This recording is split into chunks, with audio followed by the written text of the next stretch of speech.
I went to my boss and said to him, I'm going to go do this crazy thing, and I'm going to start this company selling books online. And this is something that I had already been talking to him about in a sort of more general context. But then he said, let's go on a walk. And we went on a 2-hour walk in Central Park in New York City. And the conclusion of that was this, he said, this actually sounds like a really good idea to me. But it sounds like it would be a better idea for somebody who didn't already have a good job.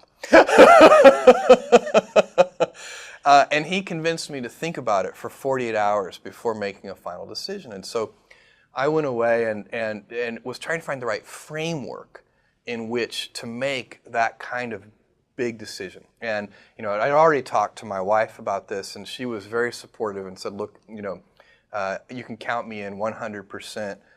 Whatever you want to do. It's true. She had married this kind of, fairly stable guy in a stable career path, and now he wanted to go do this crazy thing, but she was 100% supportive. So it really was a decision that I had to make for myself.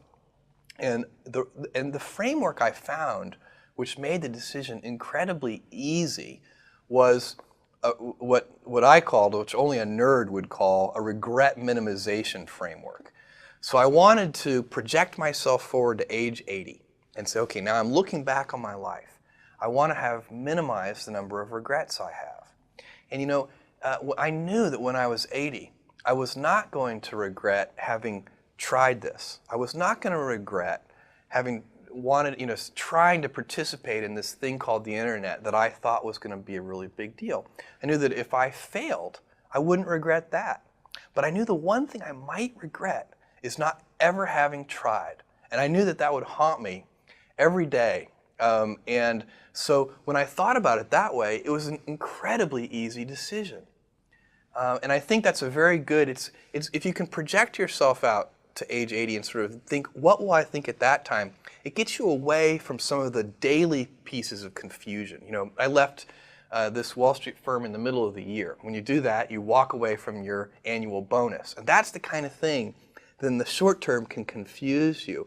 But if you think about the long term, then you can really make good life decisions that you won't regret later. Most regrets, by the way, are acts of omission and not commission. I think most people when they're 80 years old, you can do bad things. You can go murder somebody, and that would be bad, and that would be an act of commission that you would regret. But most, everyday, ordinary non-murderers, their big regrets are omissions.